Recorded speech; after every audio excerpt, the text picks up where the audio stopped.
Okay, so hi and welcome back to my channel, and if you're new, welcome to my channel. In today's video I have a little bit of a different setup here. We are on my desk and I'm going to try out the XP Pen 12. This is a drawing tablet. You can actually see it here alongside my iPad Pro, so I want to give like a little comparison. Actually the sizes are a little bit different. In this case we have the XP Pen 12, which is actually 11.6 inches. We have the iPad Pro 11, which is 11 inches as the name says.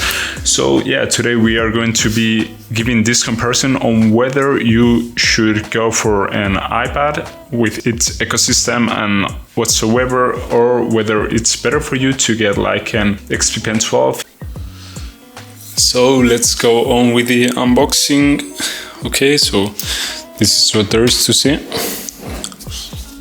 It's a pretty simple box right here. There's not much more to it. That's it.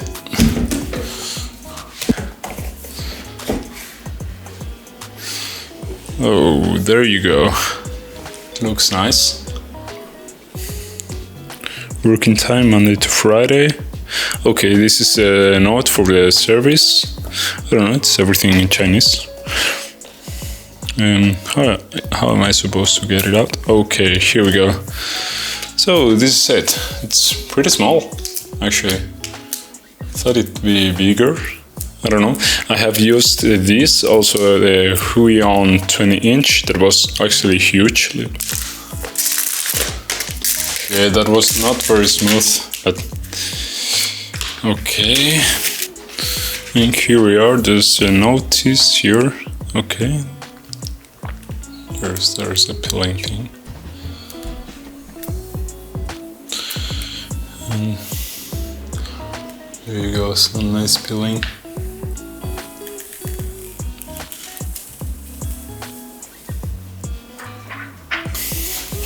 Here it is. It doesn't get newer than this. So, okay, let's just put this here, see what else there's in the box. I don't know how to take it off. They should keep like, okay. It was easier than expected. Okay, so we have the chargers. There's the instruction box, instruction manual. Right here, I don't know if there's an artist glove, so that's nice to see. Okay, there's a cleaning tissue, cable, and what's this? Oh, pen nibs. Yes, there is. So we have the nibs right here. So I don't know if you can see anything. Yeah, there you go. Have the nibs, and I'm going to close it because I don't want to lose them. And here on the other side you probably have the pen. Yeah, there you go. So this is the pen. It's quite lighter than the Huion one. The Huion one was a little chunky. And yeah, this is it. So as you can see, it's like kind of hexagonal in shape. It's not round. I guess it's just supposed to work like this, so you can put it on the table, and I don't know, you keep this somewhere else, because you're not like changing nibs every 3 days. And yep, that's it. I think there's, oh yeah, of course, the cable. So there's two cables, yes. Okay, yeah, USB-C to USB-A and an HDMI. Okay, and there's a power adapter. There you go. Okay, so I just forgot to mention there's this cable. It's like a triple cable. I don't know, I have never seen something like this. So there's the HDMI input in this case. There's an USB-C and 2 USB-A cables, one of which is going to the power adapter. So the other one, I guess, both go to the PC. I don't know. I thought this was like a one cable thing, but yeah, I guess not. So we are going to be trying it. I am actually testing also the Ronin RSC2 with active track right now, right here. And as you can see, it's following me. I will be doing a review about it in the future. But for now, we are going to focus on the XP Pen. I have already shown you the unboxing. You can see actually this is the box of the pen, which doubles as a pen holder, and that's pretty neat. So we are going to be trying it. We have Photoshop on the left for the XP Pen and Procreate for the iPad. Shape dynamics, control pen pressure. That's the first thing you have to do to set Photoshop to use pressure. So right now it works pretty well. We are going to close it. I have already mapped my keys. So this one, for example, is a control set, so I can just draw and do. So this is pretty neat. It's something like you can do with gestures on the iPad. For example, if you're just drawing something on Procreate, you can tap twice and it will just undo it. And that's pretty nice. I love it. So yeah, it's different ways to do it. Like this is not touch sensitive, and that's something to bear in mind. If you're a person who works a lot with touch, you can just draw and just move along and change and rotate things. That's something you can do here. So that's something to bear in mind too. As you can see, we can just undo, we can draw with it. I'm not going to try to switch the pens because it doesn't work like that, but yeah, that's pretty neat use of it. So yeah, we are going to do first the pressure tests. So I'm going to undo this. I'm going to try to change the pressure as I draw with it. Now, as you can see, it's pretty constant. Like you can see, the change on pressure is very linear. That's what we are looking for, because you don't want like the pressure to be like changing like this and see all the irregularities. So this is very good. This is actually not a laminated screen, this one is. Okay, as you can see, there's a little different distance between where the nib touches the screen and where it draws, which doesn't actually happen on the iPad. Where you touch is where you draw. That's nice. I'm actually not very concerned about this, because in my case this is not a problem. Like I don't realize it so much when working with the XP Pen. Okay, so let's just try like syrup. Wow, nice, I love it. So now we are going to try to do the same pressure test on the iPad, and yeah, I'm just going to do it.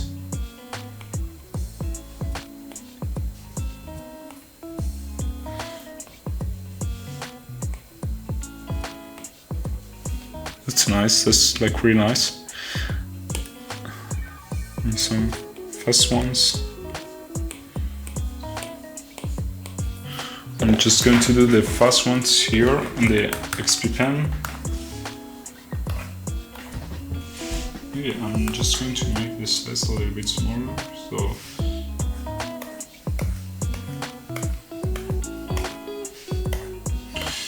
there's something weird here, because as you can see, the moment I put the pen up in the air, it should go to zero, the pressure. So maybe here you can see that it finishes with a point, which is actually right, because it's the moment when you get it up from the tablet.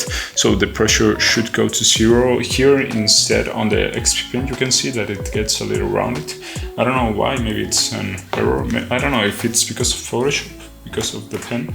It should go to zero, instead it's rounded. So I think it has to do with the pen here on the XP Pen. So there is actually two versions of the XP Pen. You have the base version, which is this one, and you have the Pro version. The difference between them, it's actually that the panel is laminated to the screen, so there's virtually no distance between where you touch and where it draws. And it also has a stand and 8 buttons instead of 6. and the touch bar in the middle, which actually here, as you can see, works as a zoom, and it's pretty neat. It's substituted by a knob, rotating knob, which I don't know, I'm actually used to using touch bars, but yeah, I don't know, it depends on your preference. For me, it's not a big deal, like having 2 more buttons. Yeah, it's useful, but with 6 I have found myself, like for example, I used to map like escape, enter, alt, control Z, I don't know, these 6 things, and for me it's enough. Depends, it's up to you if you need 8. But maybe the main difference is that it supports tilt. This one doesn't support tilt, so if you draw like this, it's exactly the same. And that's, for me, in my opinion, it's not a big deal, just in my case, because I'm used to using, I don't know, Photoshop, photo retouching, and so on. And in this case, for Photoshop, having tilt or not having it's not a big deal for me, because I'm just using gradients and so on. If you're a person who, for example, uses a lot of Procreate and you're going to draw, here you can see it's a little different. And one disclaimer, I know this is not a fair comparison. Actually, the XP Pen, you can get it for $200, and the iPad Pro, this one is the M1 11-inch version, so it's like $800. And I know it's not a fair comparison, but actually, if you think when you're going to buy this tablet, you have to have a PC with it. So PC with tablet will be like the same price than the iPad Pro. And at the same time, the iPad Pro can do so many things, like it has 2 cameras, it has that center stage, it has a lot of stuff which can give you that extra bit for your money. So yeah, I know it's not a fair comparison, but at the same time, it's balanced on what they give to you. As for the screens, I have to say that both are really nice, but I don't know why, there's something to the Apple tablets that I love. Like there's like this native contrast, it's at maximum brightness now. Actually, now it's at maximum brightness. There's them a lot of contrast on them. So you can see the blacks are like real black. I'm just going to draw like a little black box. It's actually pretty good.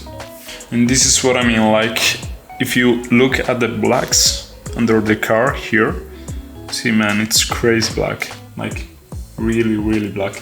Maybe it's also because of the reflectiveness of the screen, like this is reflective, and that makes that the light of the outside, it's, I don't know, it's not so diffuse. Maybe this is a little bit technical, like my 3D guy, so I'm used to reflectiveness, diffuseness and so on, but this is like a more diffuse texture, and that means is that when it gets hit by light, the light is more spread on the surface. It's, I don't know how to explain it without going too much technical or saying anything that's wrong, but I don't know, maybe because of this it makes this look less black. Also, I think it's because of the screen.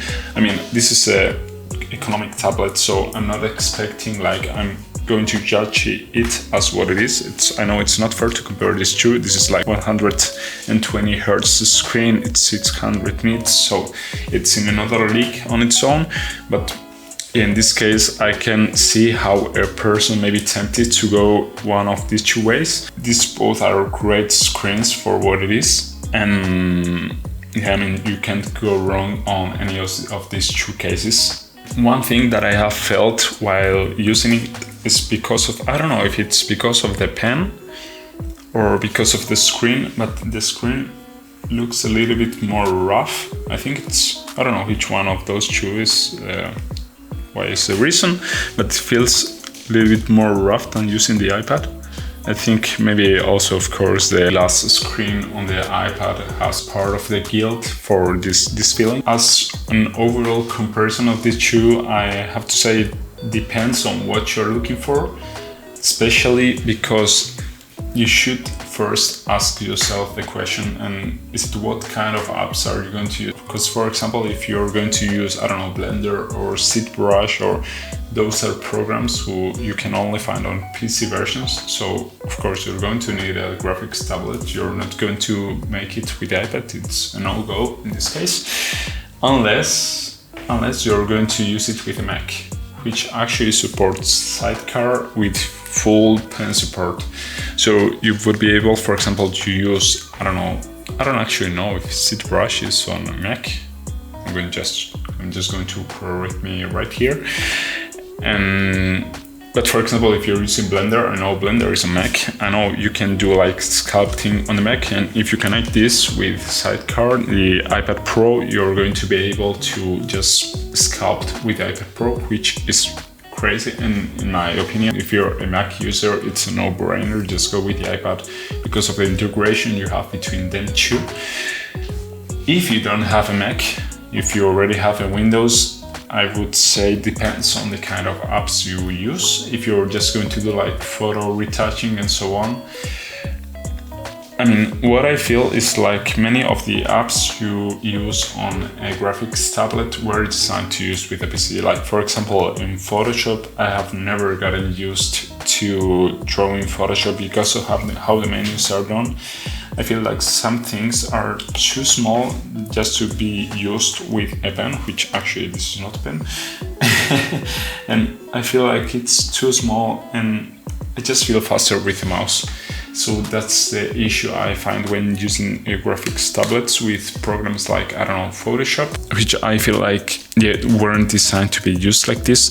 Another thing to take into account, if you're a person who's doing, I don't know, like vertical photography and so on, just being able to use the iPad and rotate it, and you can just draw or just rotate it, not this way, the other way, with your hand, and just edit the photos like this on the fly. It's a very nice thing to have. Another question you have to ask yourself is how portable you want it to be. Because in this case, this one connects with one cable, but it's actually fake because you need to plug it to power to use it. I actually just found that it turns on without plugging into the plug, but it's the first time I got to use it this way. The other times it wasn't working at all. So it's kind of one cable tablet, and you're going to need officially to plug it if you want to use it properly, which with the iPad, of course, you don't need. You can just go to a park and it has a huge battery, so you can just go start to draw in it and it's perfect. And in that case, it depends on also whether you want to use Photoshop, you're just limited to that program, or if, like me, for example, right now you have like Photoshop Express. I think right now I'm using Affinity Photo to edit my photos on the go. And if you're someone who's, I don't know, like drawing or doing photography, I would just say go for the iPad unless you want to use it with desktop. So it mainly depends on the kind of ecosystem you're going to work. If you're a 3D guy and you're going to use Blender and you don't have a Mac, I would say just go with the tablet. If you're going to do like photography or, I don't know, even video with LumaFusion, but it depends. I don't know what you would want a graphics tablet for video for, but yeah, you could go with the iPad if you're a person who wants to use it for very portable things, or if you are going to use it on the go, or even if you want something that can do many things. Because for me, in my case, for example, the iPad was a better choice all along because I'm a person who's moving a lot. I'm a person who uses this. I, for example, use this to check the mail, to do like work calls, business calls. I do photos with it. I know you will hate me for doing photos with an iPad, but I do. And yeah, I use it for so many different things, while this is just a screen in the end. Yeah, you can draw on it, but it's just a screen. I mean, the price difference is obvious, so this costs a lot less, but at the same time, it can do a lot less. So yeah, in my case, I'm not a person I'm not doing like ZBrush, I'm not doing like a Blender. And so for me, this was the better choice. I can just go on the fly. We was on a trip. I just took some picture with the Sony. I can then transfer them here to the edit, post them in social media. So it's very fast. And one last thing I have to say is that when you are choosing between these two, just try to, I know it's will sound weird, but just to try to be realistic, like when I got before this XP pen, I had a Huion tablet. It was like a 20-inch one, and really it was like huge. It's the only thing you could fit on the table, and when I didn't use this, I just had to toss it to the side and so on. And yeah, I mean, be realistic, because I also got it because I was like, yes, I will do a lot of ZBrush and I will do a lot of Blender, and in the end I ended not using it. As my English teacher once told me, getting more guitars won't make you a better guitar player. So, I mean, start from the basic, just see if it works for you and then go up. Don't get it because you think then if you have this, you will use a lot of programs, because it doesn't work that way. Usually it's much harder to do it this way than the other way around. Just start doing ZBrush, and when you think you can make the leap, make it. Don't get it and then start ZBrush, because it won't work. It won't make you better. At least it didn't work that way with me. So, and at the same time, like, don't go for the iPad because there is Procreate, because that's actually what I did. I got Procreate and I'm not a drawer, so it would have been better just to start drawing in paper and then get Procreate. Because, for example, I have it and I use it like once every 6 months, and that's it. And so be conscious of the purchase you are doing and just do it a little bit rationally, not like I did. But yeah, that was it. I hope you liked this video. I hope maybe if you're having this kind of doubt, this may help you to clarify the differences between these two and what you should get. And if you have any more questions, just write it on the description below, on the comments, and I will try to answer you if there's any more tests you would like me to do on this shoe. And also don't forget to subscribe, because it helps my channel to grow. And yeah, have a nice day.